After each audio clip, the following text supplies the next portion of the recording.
¿Qué tal? El día de hoy nos encontramos en Segundo Piso, un programa de política, contingencia, actualidad con jóvenes de distintos sectores políticos que van a conversar sobre tres puntos claves sobre la mega reforma del actual gobierno: seguridad, vivienda y economía. Nos encontramos con Alexis Gallardo, es estudiante de Ciencia Política de la Universidad Diego Portales. Cuéntanos, Alexis, ¿qué opinas de los tres temas que vamos a conversar hoy Bueno, día? me presento. Mi nombre es Alexis Gallardo, soy estudiante de Ciencias Políticas de la Universidad Diego Portales y el tema de hoy día de la mega reforma del gobierno de Kast.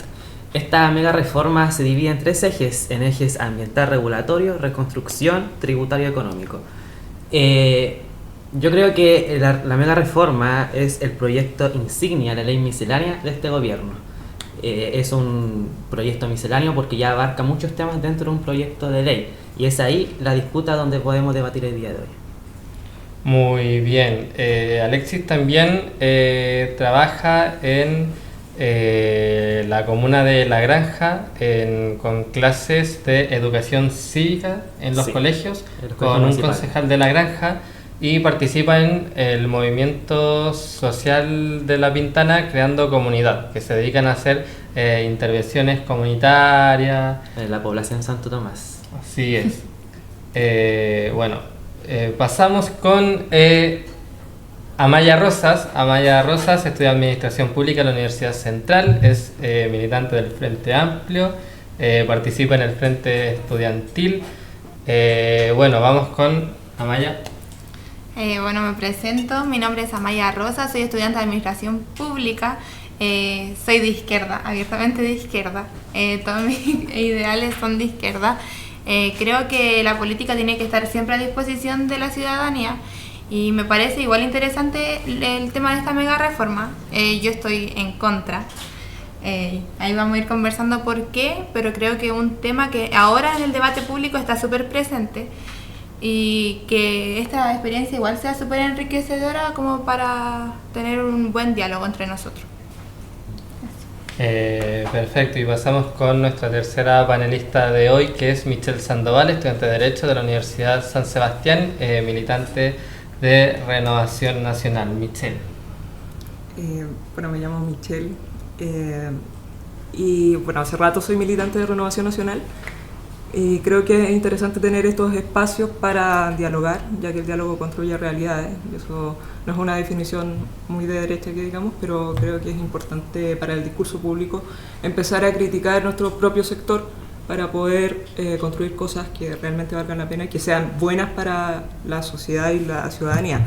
La mega reforma es un proyecto que creo que es complejo, tiene sus ventajas y sus desventajas, pero en general creo que hay muchas cosas que se podrían mejorar, y no por ser de un sector quizás que la gente podría considerar afín significa que uno tiene que estar de acuerdo con todo lo que se les ocurra a ciertos personajes. Así que creo que es interesante poder tener un diálogo respetuoso y poder entender las distintas posturas. Muy bien, perfecto. Bueno, en la época de la revolución tecnológica y de tanta inteligencia artificial y fake news, es importante la opinión de los jóvenes hoy en día respecto a estos temas, y después de una pausa pasaremos a los tres temas relevantes del día de hoy.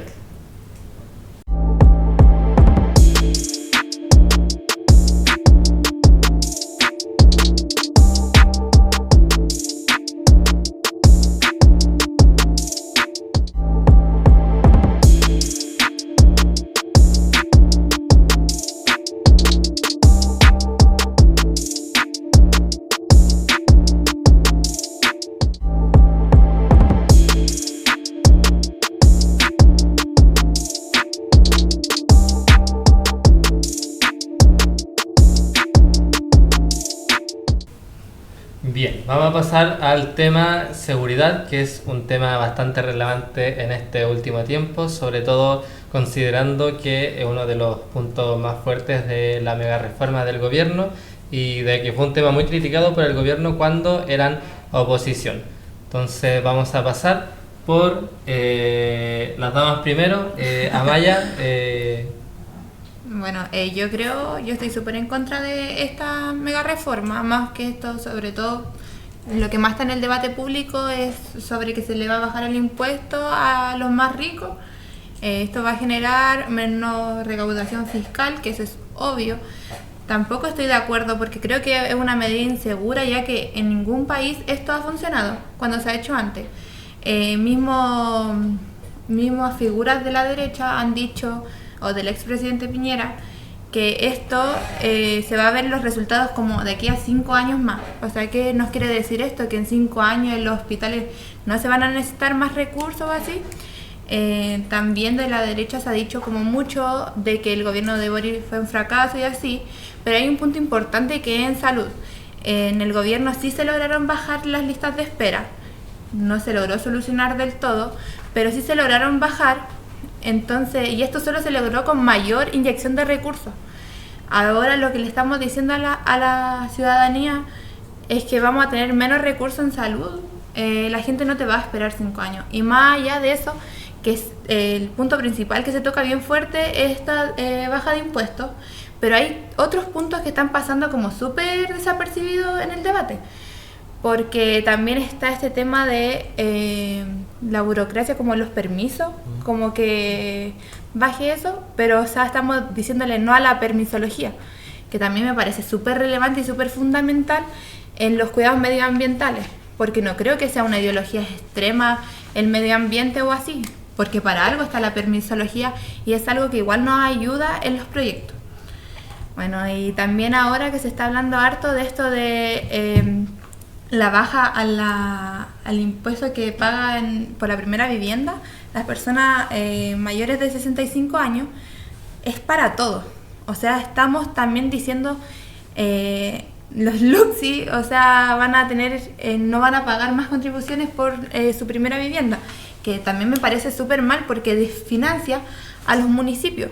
Si bien los municipios sí tienen un fondo común solidario en que las comunas más ricas sí le dan a las más pobres, estamos diciendo que ahora van a pasar a pagar mucho menos. El gobierno también dice en la baja de impuestos que esto nos va a asegurar más inversión, más empleo, y que yo creo que no es así, porque la idea es súper buena y ojalá funcione, si todos queremos lo mejor para Chile, pero nada nos asegura que esta plata no se va a ir en paraísos fiscales, que esta plata de verdad se va a gastar en más inversión. Eso no nos asegura que haya un mayor empleo, y que de verdad yo de todo corazón ahora que sí se aprobó, espero que de verdad lo genere. Pero así viéndolo, yo creo que no. También dicen que es para un mayor incentivo extranjero. Igual me parece mentira porque hay cifras que demuestran que en el 2025 Chile alcanzó un flujo neto acumulado en 14.513 millones, lo que representa un crecimiento del 10,8% en comparación al año anterior, el 2024, está según cifras oficiales del Banco Central. Entonces, esa también que decían de que Chile se cae a pedazos, tampoco creo que sea así. Entonces, yo creo que irse a los extremos es malo. De por sí es malo y no nos debemos cegar en la soberbia, ni por una ideología, ni si seamos de izquierda o de derecha, si esto ya está pasando a ser un problema de todo. Eso. Bien. Michelle. Mira, yo voy a ser bien honesta con respecto a esta mega reforma. El nombre igual me parece un poco exagerado, no voy a mentir, o sea, creo que el concepto mega apunta a cambiar las cosas a nivel nacional y de una manera positiva y grande, pero esto, como siempre, tiene el mismo problema de la centralización económica, que creo que es una cosa que deberíamos estudiar más a profundidad, respecto de que si bien se supone que va a aumentar la inversión extranjera, creo que eso no es un pilar económico que Chile en estos momentos necesite, ya que si vemos el porcentaje de la inversión extranjera actual en el cobre, por ejemplo, es muy alta, pero pasa un fenómeno muy interesante con respecto a eso, que es que ciertas economías desarrolladas vienen a países latinoamericanos, extraen recursos, los forman y después los venden a precios más caros. Pero la riqueza no queda en el país donde extraen ese recurso. Se genera una especie de fuga. Entonces, el nivel de riqueza que se puede generar en un país donde se extrae tanta materia prima es muy poco. Y eso lo podemos ver en el PIB y en niveles de medición que tiene Chile para saber en qué estamos invirtiendo bien y mal. Por lo tanto, creo que esta reforma no está, trayendo un punto positivo respecto de la inversión como se quiere plantear, y además la baja de impuestos, concuerdo que hay que pensarlo bien, porque cuando uno recorta la plata fiscal tiene que apuntar a disminuir ciertos derechos sociales, ya sea en la salud, en la educación o en la seguridad. Creo que Chile lo que menos necesita en estos momentos es recorte para la ciudadanía, porque es cosa de ver a las comunas más vulnerables como están, donde la educación es mala, donde todavía tenemos las listas de espera y donde en general el nivel de vida y la calidad de vida es deficiente para lo que se espera de un país que apunta hacia el desarrollo. También concuerdo con que el recorte temporal del IVA puede afectar a los municipios, también estoy de acuerdo con eso, pero si vemos algún punto positivo, si es que se puede llamar así, sería que busca la reactivación de la economía. Chile hace rato, eso es verdad, es un hecho objetivo, Chile hace rato tiene una economía estancada, pero también hay que medir la forma en la que podemos reactivar esa economía. No se trata de que volvamos a un capitalismo salvaje, no estoy diciendo eso, que vamos a volver a un capitalismo salvaje, pero estoy diciendo de que se tiene que medir bien las consecuencias de a quienes estamos afectando. Y ojalá que nunca se afecte otra vez a los más vulnerables de este país, porque ya es demasiado la carga, no solamente tributaria en las comunas más ricas, sino que esa carga tributaria no se ve reflejada en los servicios sociales por los que nosotros caminamos día a día. Entonces, creo que estaría dicho mi punto, Andrés. Bien, perfecto. Ahora pasamos con Alexis. Yo creo que es bueno recordar cómo se llama este proyecto de ley, ¿cierto? Es para la reconstrucción nacional y el desarrollo económico social. La prensa le llama la mega reforma económica, la ley miscelánea. Pero ¿qué es una ley miscelánea? La ley miscelánea es un proyecto de ley, es un texto donde contiene diferentes tipos de estrategias: la reforma tributaria, medidas de fomento a la inversión, cambios regulatorios ambientales y normas para el apoyo a la construcción de las zonas afectadas en Coyhaique y en Concepción. Yo creo que uno de los puntos que más me duele y que más miedo me da de que se apruebe, porque tiene que aprobarse, es el del Fondo Común Municipal. Este Fondo Común Municipal es una medida necesaria y justa para que los municipios más vulnerables como La Granja, San Ramón, Quinta Normal, Cerro Navia puedan tener fondos, puedan tener presupuesto municipal para completar sus programas o sus proyectos de los propios alcaldes, alcaldesas. Yo vengo desde el mundo municipalista, me gusta mucho el mundo municipal y yo creo que esto es un retroceso. Aquí no estamos pidiendo más dinero, estamos pidiendo lo justo y lo necesario para que las municipalidades, el territorio local, el gobierno local pueda tener dinero suficiente para satisfacer sus programas, sus planes o sus proyectos. Bien, perfecto. El proyecto de la mega reforma fue bien polémico en el mundo político respecto de algo que ustedes ya mencionaron, que fue el tema de bajar el impuesto corporativo de la grande empresa, que por ahí dicen que eso va a hacer que la economía crezca, que habrá más inversión. Por otros sectores dicen que eso no va a ayudar a la inversión. ¿Qué pueden profundizar ustedes respecto de ese tema? Bueno, yo creo, la verdad, que esto no nos va a causar más inversión, porque de lo que estamos hablando, así como para que la gente entienda, que estamos hablando como de un supuesto chorreo, cuando el que tiene más aún tiene más, después esto va a ser un bien para la ciudadanía. Yo la verdad no creo que sea así del todo. Esta plata se va muchas veces en paraísos fiscales y nada nos asegura, la verdad, que esto sí genere una mayor inversión. Por otros temas, esto mismo de los municipios que mencionabas tú, a mí igual me parece súper interesante, porque esto ha estado como en estos últimos días como bien fuerte. Por ejemplo, yo soy de Cerro Navia, y acá lo que habla como de las compensaciones que va a hacer el gobierno con plata de todos. Por ejemplo, miren, en la diferencia entre Vitacura y Cerro Navia, las comunas con mayor y menor compensación por habitante en la región metropolitana es de 2.325 veces, mientras Vitacura obtendría una compensación de 87.068 pesos por habitante. A Cerro Navia se le asignarían solo 38 pesos por persona.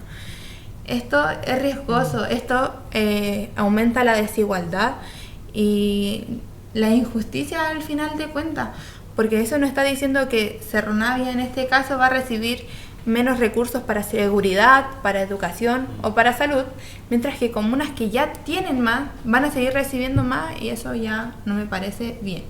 Por otro lado, el tema de la inversión, esto la verdad en ningún país tiene como ciencia cierta de que funciona al final. Claro, Amaya, tú eres militante del Frente Amplio, ¿cierto? ¿Cómo o cuál es la posición que ha adoptado el partido frente a las medidas que ha tomado el gobierno o el trabajo que se ha hecho en el Congreso sobre las aprobaciones de esto o rechazo a esta... Ha sido de los parlamentarios que tiene el Frente Amplio, ha sido un rechazo total. Ni siquiera como en una posibilidad de diálogo o llegar como a algún consenso, nada. Ha sido todo el rato rechazo. Y en general a todo lo que ha hecho el gobierno ahora el último tiempo. Claro, porque el Frente Amplio es un partido que siempre fue obviamente de oposición, pero por ejemplo tenemos a Michelle Sandoval, que es militante de Renovación Nacional. Michelle, ¿cuál es la postura que toma el partido ante el gobierno? ¿Son oposición? ¿Son oficialismo? ¿Cuáles han sido la respuesta que ha tenido Renovación Nacional en el Congreso ante las propuestas del gobierno? Bueno, yo creo que ahí hay que distinguir varias cosas, porque son varias preguntas en una sola. Primero, yo no soy vocera del partido, así que Renovación Nacional tiene mucho flujo de pensamiento, y eso es un problema y tú lo sabes muy bien, porque no podemos decir que estamos en contra de la mega reforma y tampoco podemos decir que estamos a favor, porque hay para los colores, sabores, hay renovación. O sea, por una persona en Renovación se dice que hay 3, 4, 5 opiniones, y eso es verdad. Entonces, a mí me gustaría sí que mi partido fuese un poquito más claro en términos específicos, precisamente como este, porque tú mencionaste algo en lo que yo estoy plenamente de acuerdo, que es la baja de impuestos, que se busca entre un 27 a un 23% la baja de impuestos general, y que eso se va a traducir automáticamente en inversión y en reactivación económica. Uno en economía no puede decir que de un punto A vamos a pasar inmediatamente a un punto C. Si cambiamos la letra B y le ponemos una H, da lo mismo porque igual va a ser C. Eso es una mentira. Y hay varios factores que influyen en que la baja de impuestos no solamente sea lo relevante en esta situación. Por ejemplo, el monopolio de la economía en Latinoamérica y el mundo, bueno, en Latinoamérica enfoquémonos en una zona, es muy grande. Esto quiere decir que tenemos muy poca competencia.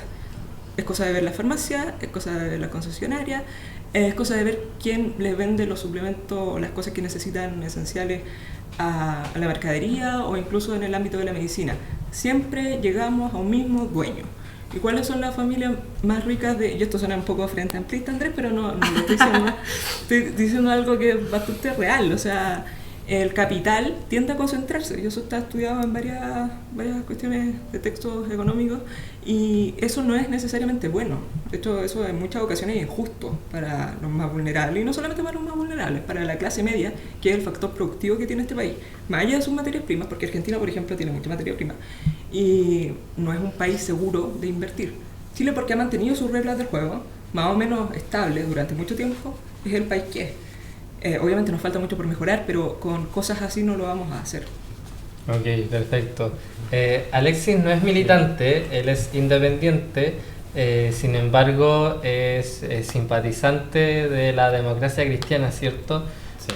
Bueno, Alexis, lo que has visto por parte de lo que has participado en la democracia cristiana, ¿cuál ha sido tu percepción respecto de los dirigentes de la DC ante lo que se ha hecho últimamente, lo que estamos hablando ahora? La bancada que se encuentra en el Congreso de la Democracia Cristiana, los senadores y los diputados, todos llegaron al acuerdo legislativo de votar en contra de esta mega reforma. Por ende, la Democracia Cristiana está en contra de esta mega reforma, por su espíritu, por su ideología y por los contenidos de la propia reforma. Uno de los puntos que más se debatió, yo creo, dentro de la democracia cristiana es justamente esto, el gobierno local. Porque el sentido comunitario que hay dentro de la democracia cristiana y los demás partidos yo creo que es fundamental para seguir mejorando, potenciándolo y no disminuyéndolo, o no eliminando los presupuestos o los recursos para que sí exista comunidad. Porque mientras más capital social, más cohesión social, hay mejor calidad de vida, hay mejor comunicación con el vecino, hay una comunidad más organizada, más mejorada, más potenciada. Y el Fondo Común Municipal justo iba a eso, a crear más cohesión social, más capital social. Porque, por ejemplo, con el Fondo Común Municipal entregaba justicia territorial equitativa a las comunas que sí se financian completamente en su gran mayoría de este fondo, como por ejemplo La Pintana. Si La Pintana deja de recibir lo que recibe del Fondo Común Municipal, no puede ni abrir ni siquiera la puerta de la municipalidad, porque no va a tener los fondos necesarios para poder funcionar como municipio. Y eso es lamentable, porque es en La Pintana, en la población Santo Tomás, donde más se necesita la presencia del Estado. Bien. Bueno, a todo esto ha sido bastante tema relevante la reconstrucción de Penco Lirquén, un par de declaraciones y entrevistas polémicas por parte del gobierno. Ahora, al parecer, el gobierno está pidiendo que los ciudadanos, los chilenos, aporten a la reconstrucción de Penco y Lirquén. De Coquimbo también. Claro, del Ñuble, pero se supone que el trabajo del Estado es encargarse de eso. Amaya... A mí me parece totalmente un chiste y como súper informal lo que están haciendo. Estoy a favor de que tiene que llegar la ayuda y la reconstrucción a estos lados, pero no de esta manera. O sea, pedir plata cuando con los recortes ya se supone que deberían tener un poquito más. Pero no sé. No tengo como cada vez, me asombra más cada noticia que sale, la verdad. Sí. Es que ¿cómo? Claro. Sí, yo tengo un punto en eso. Yo creo que está un punto. La noticia que entregó el gobierno es parecida a una colecta familiar, así, para los propios vecinos, ayudando a los propios vecinos. Pero yo creo que el Estado es el responsable y el que se tiene que hacer cargo de la reconstrucción o limpiar el borde costero de La Serena, por ejemplo. Yo recuerdo que el gobierno en el Registro Nacional de Vándalos e Incivilidades castiga el bingo, porque encuentra que es una incivilidad. Y yo considero que lo que está haciendo justo el gobierno es hacer esto, pedir ayuda comunitaria como si fuera una especie de bingo o una colecta. Yo creo que el Estado sí tiene los fondos, tiene el 2% del fondo de emergencia para reconstruir o para limpiar las zonas que fueron afectadas. No sé, ¿qué piensan? Sí, como para llevar un poco de ayuda, o sea, como alimento, eso, los militares que también deberían estar en la zona. Claro, eso es un punto que se discute harto igual, que hay gente que está en contra de sacar a los militares. Y hay otra gente que, bueno, estamos a favor en casos específicos como los que ha pasado en La Serena igual. Sí. Fue súper dramático ver a gente cuidando el agua para que no se la roben otras personas y ellos no podían descansar tranquilos. Entonces yo creo que en ciertos casos los militares tienen que servir para algo igual. O sea, digamos que Chile no es un país en guerra ni nada, claro. pero para estas cosas de reconstrucción y de seguridad en estados de catástrofe al final de cuentas. Hecho, no sé ustedes, pero a mí esto me recuerda un poco a la dictadura, que de hecho hizo precisamente lo mismo. Es que de hecho hizo precisamente lo mismo. Tenía un plan de reconstrucción nacional en el que también se pidió a los ciudadanos aportar económicamente, y se hacía una campaña para que los ciudadanos aportaran económicamente en todos los bancos del país para la reconstrucción nacional. Entonces, como inevitable pensar en lo bastante parecido que llega a ser. Claro. Es que yo creo que Chile es un país muy solidario, pero hay algunos que se aprovechan de la solidaridad y de que en el fondo, obviamente todos queremos acá que nuestro país salga adelante y ayudar a la gente que fue damnificada por esta catástrofe. Obviamente todos estamos de acuerdo en eso, pero tampoco podemos echarle el muerto a la misma ciudadanía. Así como dijeron ustedes, esos tributos ya están. ¿Dónde están? Están malgastándose. Yo creo que Chile ahí tiene muy poco cuidado cómo se administran los recursos públicos. Yo creo que la plata está. ¿Dónde está? No sé. Miren, al final, igual esto de pedirle la plata a la ciudadanía, igual creo que es un poco burla, por decirlo así. Es ordinario. Porque, o sea, la mayoría de las familias chilenas no están llegando a fin de mes. todo está más caro. Entonces, claro, uno podría hacer el esfuerzo y donar un poco de dinero, pero tampoco esto nos asegura que el Estado de verdad va a cumplir con entregar esa ayuda. Entonces, que uno mejor, si uno quiere ayudar, uno lo va a hacer con particulares. Que la misma plata que le puede donar al Estado para que reconstruya, se la podemos donar a particulares. Claro. Porque igual estar pidiendo en estos tiempos que ya subió todo, Claro. no sé, un poco de sentido común también. Claro. Bueno, Alexis, ¿se cae a pedazos Chile? Wow, buena pregunta. No, Chile no se cae a pedazos. O sea, hubo un tiempo en que sí, Chile estaba mal económicamente.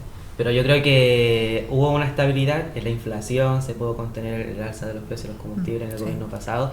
Y yo creo que ahora estamos viendo, serán las consecuencias de la guerra en el exterior, serán las políticas económicas de este gobierno, pero sí estamos viendo con un alza en el costo de la vida. Pero que Chile se caiga a pedazos, ¿no? Michelle. Bueno, yo tenía un tío, que en paz descanse, que decía que Chile ya estaba muerto, o sea, mi tío era muy trágico igual. Y que había como que oler y había que resucitarlo un poco. Yo no creo que esté muerto, pero creo que está un poquito enfermo. Y hay gente que no le gusta mucho esa alegoría.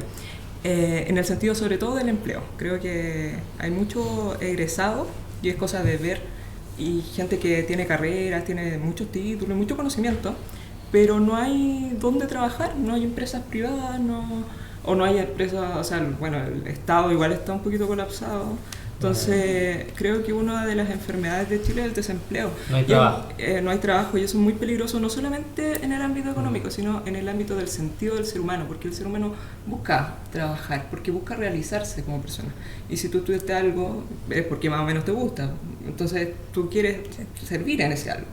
Y creo que es un factor que genera mucho ahogo en la persona. A propósito, nosotros somos jóvenes. Yo creo que una de nuestras mayores preocupaciones es el empleo juvenil, ¿cierto? Claro. Y yo creo que somos uno de los segmentos de la población más afectados que al momento de salir de la universidad no podemos trabajar a lo que estudiamos al tiro. Yo creo que, bueno, el desempleo llegó al 9.4% en el trimestre de marzo-abril 2026, 5 décimas más que en el año antes. Y yo creo que eso ya demuestra de que justamente el desempleo es una de las mayores preocupaciones de todos, de la clase política, de nosotros, de los jóvenes, de los adultos.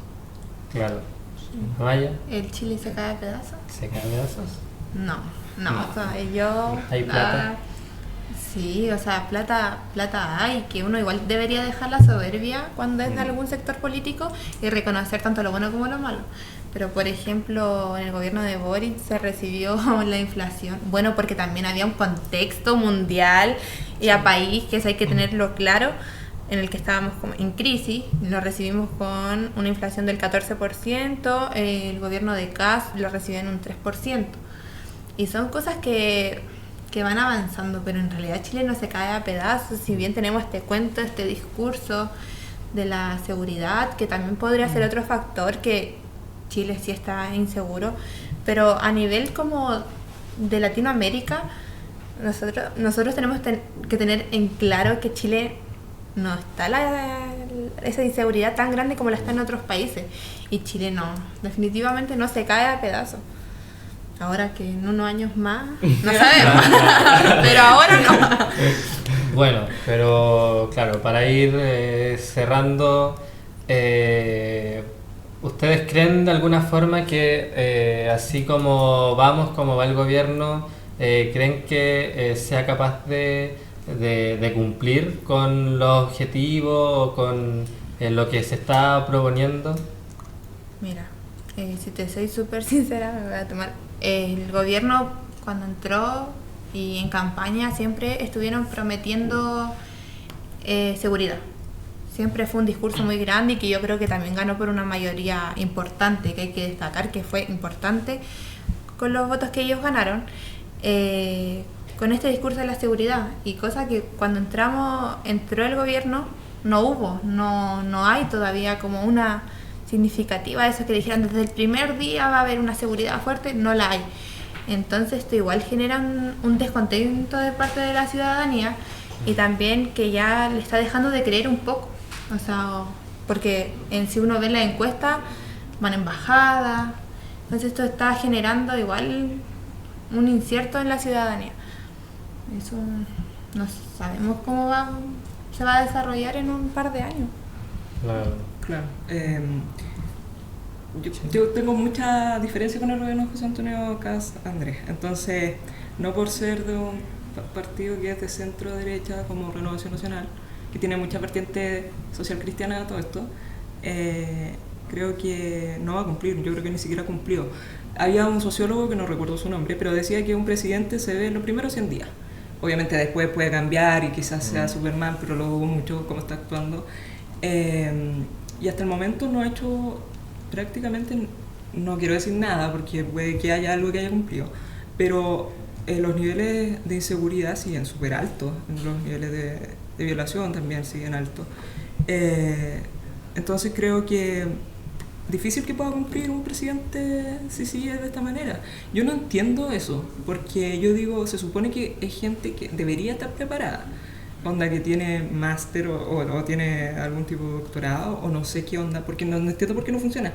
O sea, no sé qué tipo... Había una persona que me decía, ellos no saben hacer política, como lo sí sabía hacer Camila Vallejo, Gabriel Boric, porque ellos vienen de la Revolución Pingüina y saben cómo dirigirse a las personas, pero si uno analiza este gobierno, el mensaje no se transmite de la manera correcta, ni siquiera eso son capaces de hacer, ¿cachai? Entonces, si tú no transmites bien tu idea de cómo quieres hacer funcionar una economía, cómo quieres hacer funcionar el empleo, la seguridad y la educación, difícilmente vas a poder llevarlo a la realidad si no lo sabes transmitir. Entonces creo que José Antonio en ese sentido es muy pasivo, demasiado pasivo, no en un sentido de que, ay, sí, saquemos, no voy a decir lo que voy a decir porque se va a malentender, pero lo digo en un sentido de pascua, o sea, me refiero así, vamos a reducir los niveles de delincuencia en el mes de agosto un tanto por ciento, una meta concreta. Yo no veo eso, yo no veo que estén con los datos ni que estén preocupados también porque esos datos se cumplan, no están haciendo nada. Claro. Pero otro punto importante que a mí me parece súper grave también, esto que no hay una transparencia clara con la ciudadanía, aparte de que son muy contradictorios en lo que dicen y hacen y eso, fuera de eso, por ejemplo, no estamos teniendo vocería. Entonces, ¿qué mensaje le quiere comunicar el gobierno de José Antonio Kast a la ciudadanía si no hay un mensaje claro, no hay cifras claras? Nosotros no sabemos bien lo que está pasando porque no lo han transparentado. Entonces, el no tener vocería, en que salgan los biministros, que la ministra de la Mujer no salga a hablar, nada de lo que hacen. Dijiste como algo de rescatar algo bueno. Estos días vi que desde la salud habían dicho que todos los cánceres ahora van a pasar. Eso yo no encuentro bueno, pero chauna, entre tanto, no. Claro. Sí, yo creo que el candidato José Antonio Kast estaría enojado con el presidente José Antonio Kast. Yo creo que cuando José Antonio Kast, antes de ser el presidente de la República, era oposición, atacaba con todo el gobierno, a Boric especialmente. Recuerdo que había tuiteado el José Antonio Kast, el entonces José Antonio Kast, sobre que las autoridades de gobierno de Boric tenían que hacerse test de drogas para prevenir, ¿cierto? Y en ningún momento de ese del gobierno de Boric salió a una autoridad con un resultado positivo. En cambio, en el gobierno de José Antonio Kast sí salió. De hecho, fue el subsecretario de Hacienda, la mano derecha de Quirós, en la elaboración de justamente esta mega reforma. Me parece que hay falsos positivos.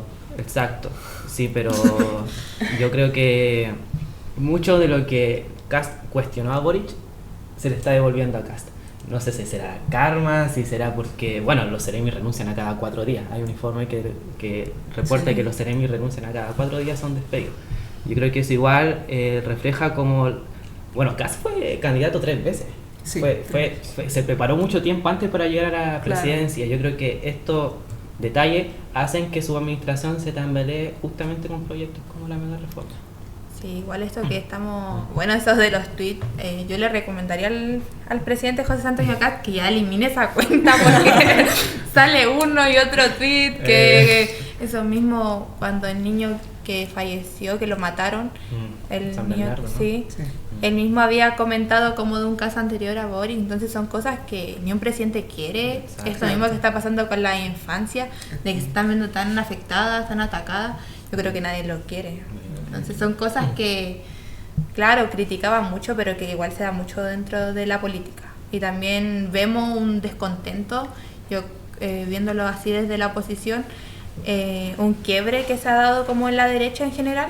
Sí. Porque hay muchas figuras, por ejemplo Evelyn Matei, que ya están cuestionando mucho el actuar en contra, por ejemplo, de las mismas mujeres, Claro. en contra de la ciudadanía. Entonces hay muchas figuras de la derecha que ya no están compatizando, simpatizando con el presidente actualmente, y esto a lo mejor se puede... O sea, hasta el punto que Matei está de acuerdo con Vallejo Es que claro, es que no, nos han llevado por allá. Es que claro, porque uno lo ve como, yo creo que ya pasa la ideología, pasa el pensamiento. Exacto. Es como... Uno está viendo ya, soy mujer, yo también. Po. Claro. Eso uno está viendo que uno nunca está a salvo de lo que te pueda pasar. Y de alguna forma da la sensación de que pareciera que en tantos años de historia republicana ningún sector ha aprendido a ser del todo oficialismo ni oposición. Hemos tenido un par de dramas y la oposición ataca con todo, luego la oposición es gobierno y tenemos un ministro en Miami y... el de defensa.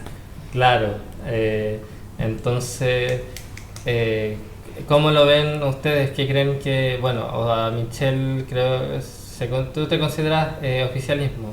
No, yo no. ¿No? Yo en particular no. El partido. Bueno. El partido. Bueno. Lo que pasa es que, mira, hay algo que a mí me molesta particularmente de José Antonio.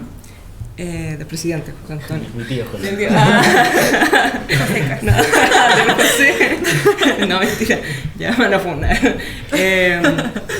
Y es que yo creo que para decir tanto que va a misa, que va 4 veces a la semana a misa, que es súper cristiano y súper solidario, eso me molesta. Me molesta principalmente porque no se refleja en ninguna parte.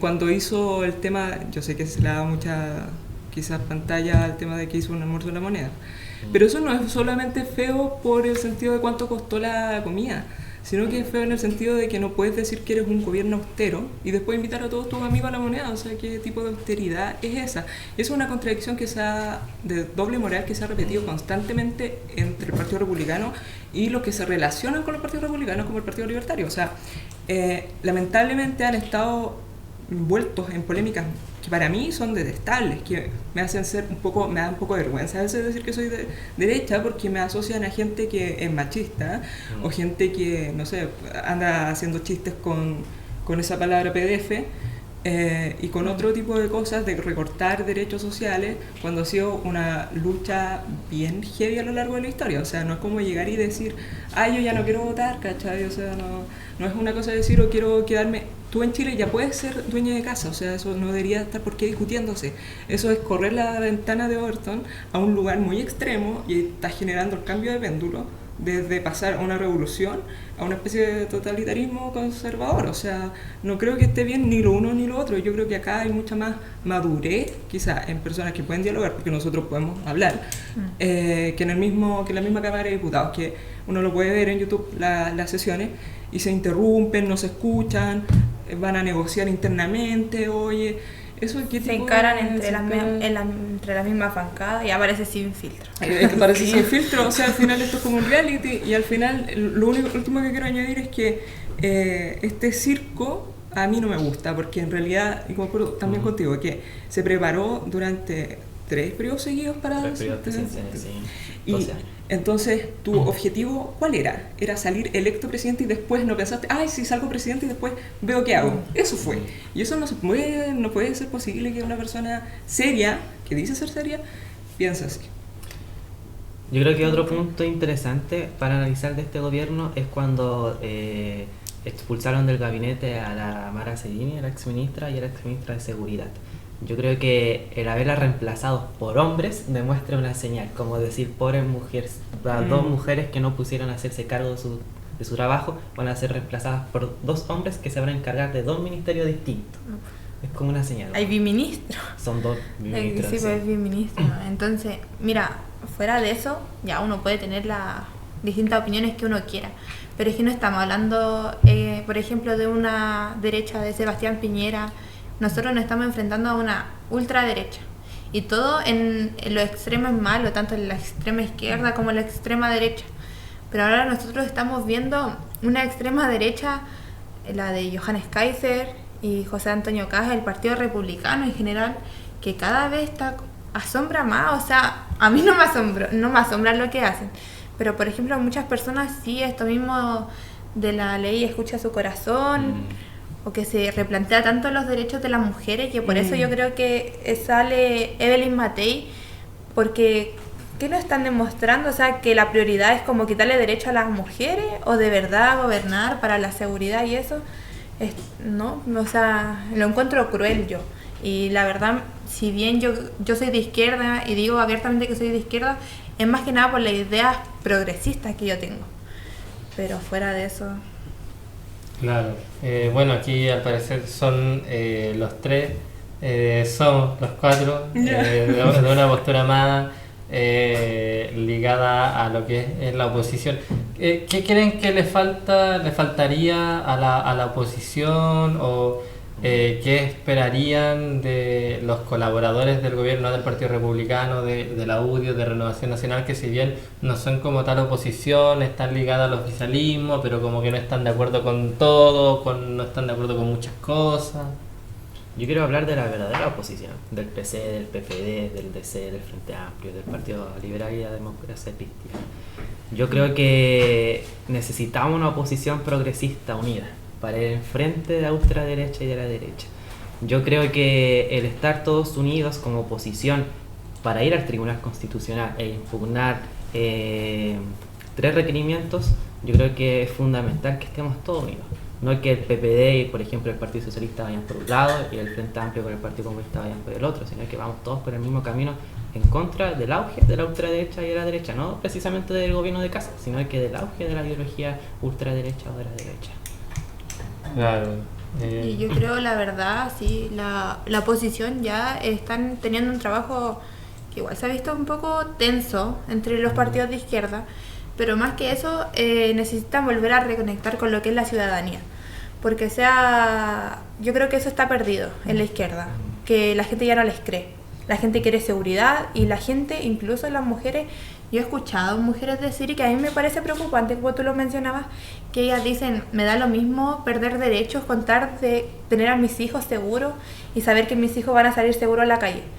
A mí eso me parece grave, porque una por otra no. Claro. Entonces eso siento que le falta a la izquierda, de que deberían volver a reconectar con la ciudadanía, que la gente le vuelva a creer, hacer más trabajo en territorio y también hacerle no sé cómo decirlo, pero que frente bien a lo que viene en retroceso de derechos sociales a este gobierno. Y claro, de la derecha igual tenemos mucha distinción de opiniones, pero la derecha como tradicional, yo siento que deberían ya conectarse entre ellos y aclarar ideas, porque, o sea, Johannes Kaiser el otro día mencionó que ellos tenían al gobierno bailando al ritmo de ellos, y entonces es como burla, porque se supone que deberían estar unidos y todos deberíamos actuar en sintonía hacia avanzar con Chile. Y cosa que no se está viendo, porque en el Parlamento todos como que están haciendo ridículo, todos los días salen con un espectáculo distinto, un video distinto, un reel distinto, entonces todos los días se están enfrentando entre ellos. Y también eso mismo, vuelvo a la izquierda, el Partido Socialista se dio un quiebre. Michelle, ¿estás de acuerdo? Sí, totalmente. Yo igual, sí, estoy plenamente de acuerdo con los dos. Lo que pasa es que yo creo que hay una cosa bien importante que tenemos que reconsiderar nosotros los partidos de centro-derecha. ¿Qué queremos? ¿Queremos volver a seguir al patrón de fondo que nos diga cuál es la moral de turno? Y esto de hablar cuál es la moral correcta es como... A mí me molesta, porque claro, es fácil hablar de libertad, pero la libertad también tiene sus límites cuando vivimos en comunidad, en sociedad, en comuna. Nosotros no podemos andar diciendo lo que se nos antoja. Y que creo que es principalmente un problema de los libertarios. O sea, creo que, de verdad, mídanse un poquito más cuando hacen sus proyectos o sus cosas que de repente salen a la luz pública y dan un poco de vergüenza, la verdad. Entonces yo creo que uno de los principales males de la derecha, lo que ha ensuciado mucho, es el auge, claro, del excesivo conservadurismo. Y también creo que la oposición debería entenderse, claro, como unida y a la vez viendo los datos reales. Creo que yo creo que mucho en ver, por ejemplo, cuánto porcentaje de desempleo tenemos. Ya, lo que decía Piñera, ver cuánto es, analizarlo, cómo podemos mejorarlo y gestionarlo de la mejor manera, con plazos, con fechas, que la gente pueda ver el avance político real y también, si es que no es productivo el órgano político, tener la posibilidad de que sean despedidos. Yo haría como una ley especial para eso, porque para, por ejemplo, sacar a un diputado que no hace su trabajo, o incluso si comete delitos tendría que ser sometido a pena aflictiva, que igual, claro, un delito de 3 años y un día, que es complicado que lo haga, que en general igual tienen los recursos. Entonces es muy complicado sacar a las personas del Estado que puedan despedirlos. Entonces es muy complicado, creo que ahí hace falta una reforma para agilizar el despido y que si no cumplen con ciertas metas, chao nomás, o sea, que dejen de hablar tanto y se vea lo que dicen. Claro, Michelle, bueno, ahora que lo mencionaste, ¿le hace falta a la derecha y a la centro derecha Sebastián Piñera? Sí, yo ¿Sería distinto el panorama hoy sí. día si estuviera él? Mira, yo igual creo que Sebastián Piñera tenía algo que yo lo he visto muy pocas veces, que es tomar los datos y transformarlos no solamente en un relato, sino en acciones.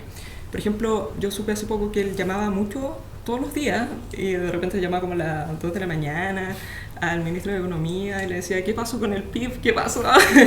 Y así preocupado. Yo no creo ese mismo nivel de urgencia, actualmente yo no lo veo, de cómo estamos a nivel administrativo. Es una falencia que los países desarrollados tenemos que superar, sobre todo ahora que estamos en un momento súper heavy de la historia, donde podemos dividirnos entre países que pueden utilizar su riqueza o países pobres. O sea, es como el extremo y el otro. Y yo creo que las políticas internacionales lo único que están haciendo es atacar a la clase media. Claro. Porque es mucho más fácil manipular a la gente pobre que la clase media. ¿Alexis? Sí, yo extraño a Piñera. ¿Le hace falta? O sea, no sé si tú, pero ¿crees que haría alguna diferencia, por lo menos con la influencia que él tenía en el sector? ¿Extraña la DC a Piñera? Bueno, dato, el papá de Sebastián Piñera era era DC, así que algo el piñerismo tiene de la democracia cristiana. Algo de democracia cristiana tiene Renovación Nacional. No, ahí tiene que decirme mi compañera. Están peleando esos partidos.